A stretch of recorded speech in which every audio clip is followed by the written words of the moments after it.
Perkenalkan, nama saya Nadolina Tasya, saya dari kelas IKOD, NIM 6203210023. Di sini saya akan mempresentasikan kepemimpinan, yaitu pertama, kepemimpinan efektif. Kepemimpinan efektif yang sangat dipengaruhi oleh kepribadian pemimpin. Setiap pemimpin perlu memiliki aspek-aspek kepribadian yang dapat menunjang usahanya dalam mewujudkan hubungannya manusia yang efektif dengan anggota organisasinya. Kesuksesan atau kegagalan suatu organisasi ditentukan oleh banyak hal, yang salah satunya adalah kepemimpinan yang berjalan dalam organisasi tersebut. Pemimpin yang sukses adalah apabila pemimpin tersebut mampu menjadi pencipta dan pendorong bagi bawahannya, dengan menciptakan suasana dan budaya kerja yang dapat memacu pertumbuhan dan perkembangan kinerja karyawannya. Pengertian kepemimpinan. Saiful Sagala menyatakan bahwa kepemimpinan berasal dari kata pemimpin. Maksudnya adalah orang yang dikenal oleh dan berusaha memengaruhi para pengikutnya dan merealisir visinya. Kartini Kartono menjelaskan bahwa kepemimpinan merupakan cabang dari kelompok ilmu administrasi, khususnya ilmu administrasi negara.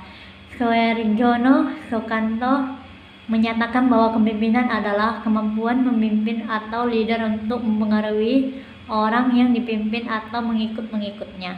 Hasan Wiyonto Munandar menjelaskan bahwa kepemimpinan merupakan suatu yang penting bagi manajer. Para manajer merupakan pemimpin dalam organisasi, sebaliknya pemimpin tidak perlu menjadi manajer. Kurdawan Danim menyatakan bahwa kepemimpinan adalah setiap tindakan yang dilakukan oleh individu atau kelompok mengkoordinasi dan memberi arahan kepada individu atau kelompok lainnya yang tergabung dalam wadah tertentu untuk mencapai tujuan yang telah diterapkan sebelumnya. Wahyudi mengungkapkan bahwa kepemimpinan diartikan sebagai kemampuan seseorang dalam menggerakkan, mengarahkan, sekaligus memengaruhi pola pikir, cara kerja setiap anggota agar bersikap mandiri dalam bekerja, terutama dalam pengambilan keputusan untuk kepentingan percepatan pencapaian tujuan yang telah ditetapkan.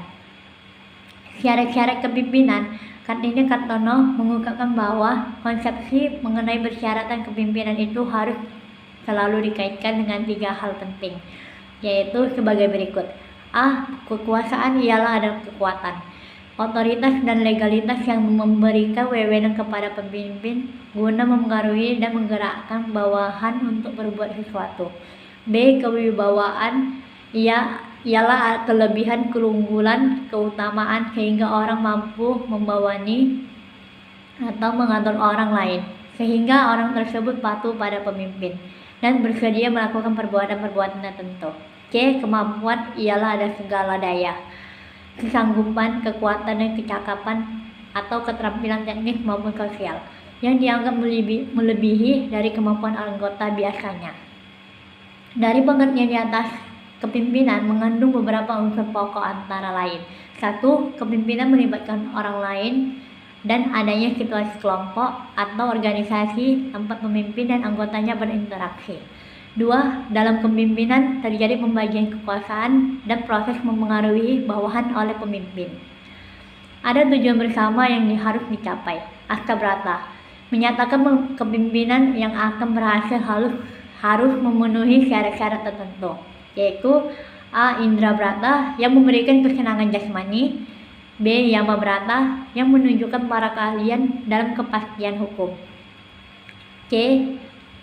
Surya Brata yang menggerakkan bawahannya dengan mengajak mereka untuk bekerja persuasion, D. Caci Brata yang memberikan kesenangan rohania, E. Bayu Brata yang menunjukkan keteguhan pendidikan dan rasa tidak segan-segan untuk turut merasakan sukara-sukara pengikut-pengikutnya, F. Dana Brata menunjukkan pada suatu sikap yang patut dihormati, G. Paca Brata yang menunjukkan kelebihan di dalam ilmu pengetahuan, kepandaian, dan keterampilan, H. Agni Brata yaitu memberikan semangat kepada anak buah. Sifat-sifat kepemimpinan.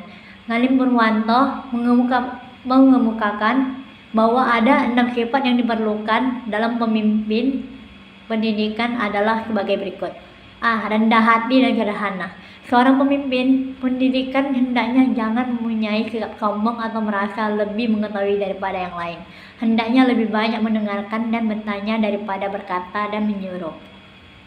B. Suka menolong.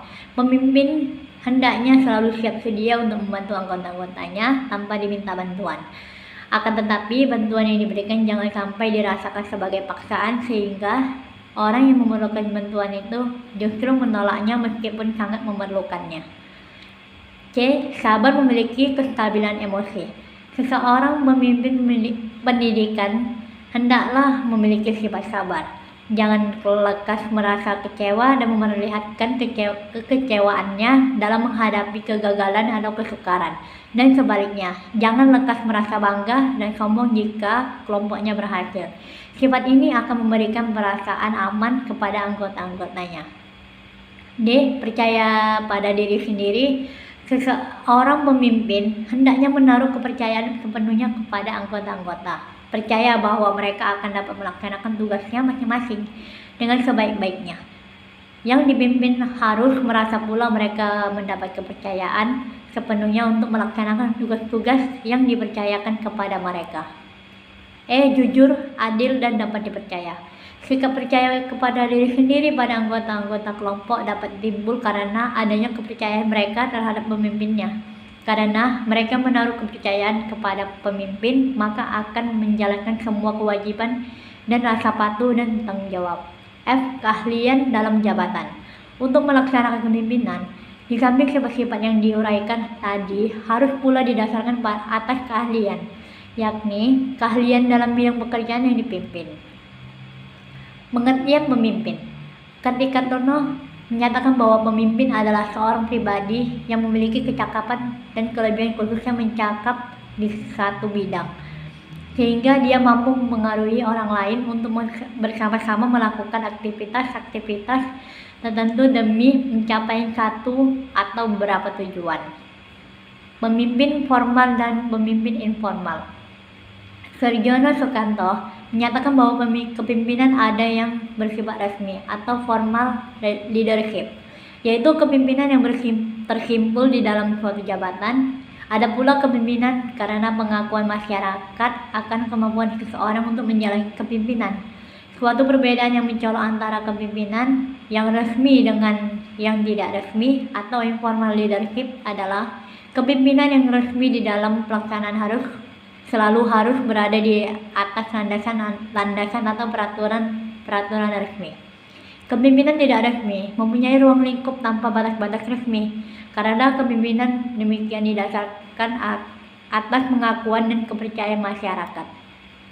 Kesimpulan, pemimpin adalah suatu lakon atau peran dalam sistem tertentu. Karenanya, seseorang dalam peran formal tertentu belum tentu memiliki keterampilan kepemimpinan yang belum tentu memiliki keterampilan kepemimpinan yang belum tentu mampu memimpin. Istilah kepemimpinan pada dasar berhubungan dengan keterampilan, kecakapan, dan tidak pengaruh dimiliki seseorang. Oleh sebab itu, kepemimpinan bias dimiliki oleh orang yang bukan pemimpin. Terima kasih.